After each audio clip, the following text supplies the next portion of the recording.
السلام عليكم خوتي les développeurs. حبيت نهضر لكم اليوم على les nouvelles fonctionnalités de Internet Explorer 9 et l'intégration à Windows 7.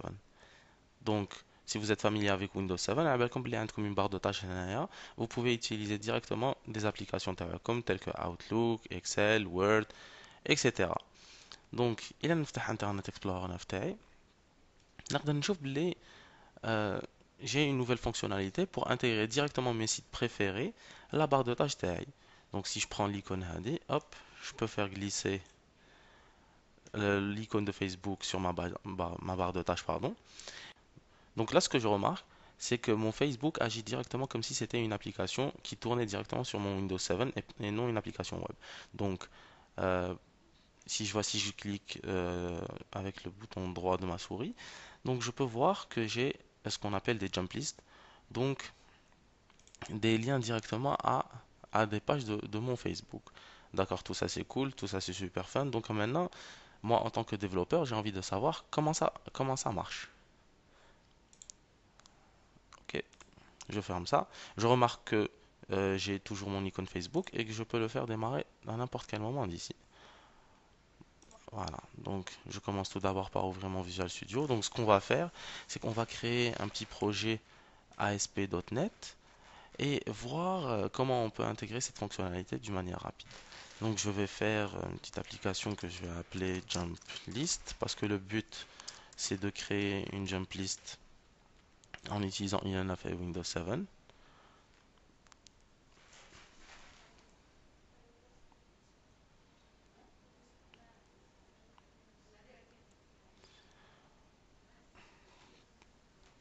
Voilà, là j'ai mon application ASP.NET qui est déjà créée. Bon, si je lance mon application, vous avez remarqué que c'est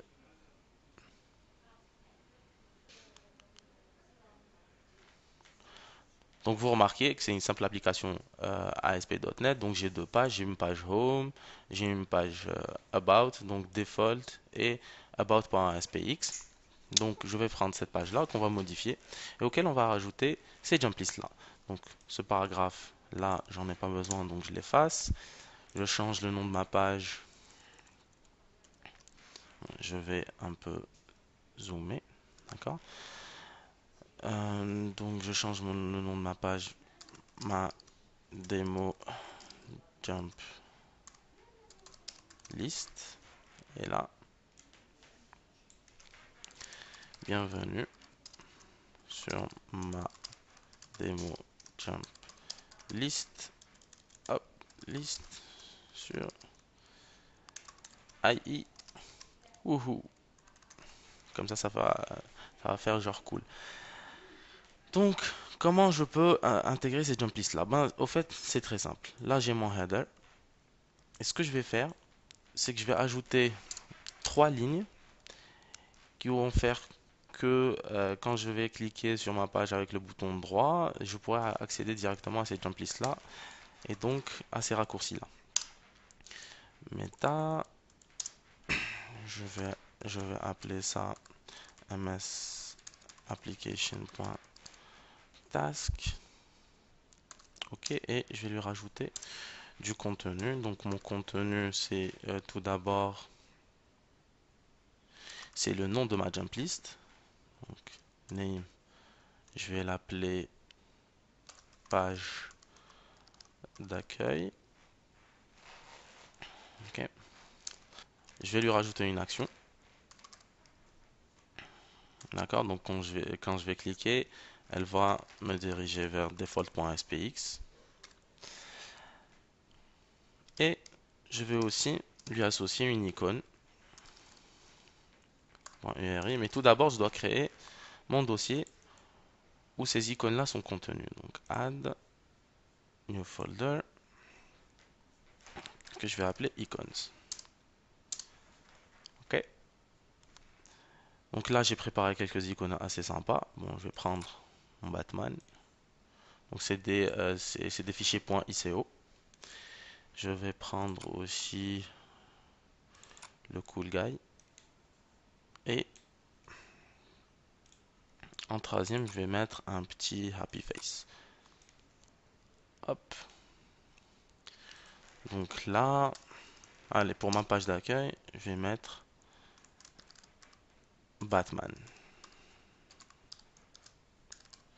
ICO. Donc là, je ferme ma valise. Je vais copier cette balise là parce que je vais faire exactement la même pour ma page défaut. Bon, je vais changer l'icône, donc ça va être cool.ico. Et là, au fait, je vais référencer vers cette page là qui est About. Et je vais rajouter une troisième balise qui, elle, va contenir l'icône de de ma page. Ok. Shortcut icône. Vous voyez que là l'intelligence m'aide énormément, donc là et là je vais référencer vers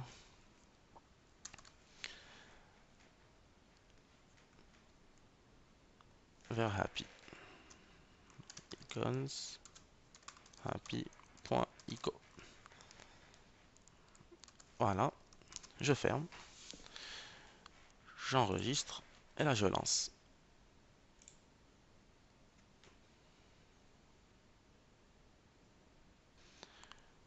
Donc là, j'ai ma page avec mon icône que je vais glisser directement sur ma barre de tâches. Hop. Quand je clique bouton droit, j'ai ma page d'accueil. Ah, là je dois changer de nom. Donc je fais une petite erreur. Hop. Là je vais pas l'appeler page d'accueil deux fois. Donc ça c'est mon à propos. Je vais d'ailleurs enregistrer. Et hop. Il faut que hop.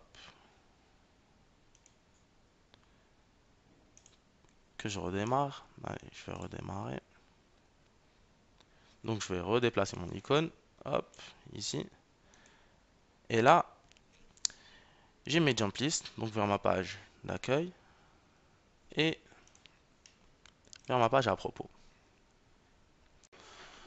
Donc là, si je vais sur ma page principale et que j'appuie sur F12 pour lancer le Developer Tool, je vais avoir le code HTML de la page. Donc là, ce que je peux voir, c'est que même si nous, on a utilisé Visual Studio ASP.NET pour créer la jump list, on peut le faire avec n'importe quel éditeur de HTML en ajoutant les mêmes balises. Donc je vois là que c'était uniquement de l'HTML. Donc voilà, hop, je ferme le tout. Donc, dans cette webcast, on a vu comment créer des jump lists en ajoutant de simples codes HTML à notre site web. Donc, c'est très simple. Je vous encourage vivement à utiliser IE9 et les différentes fonctionnalités avec Windows 7. Je vous remercie et je vous dis à bientôt.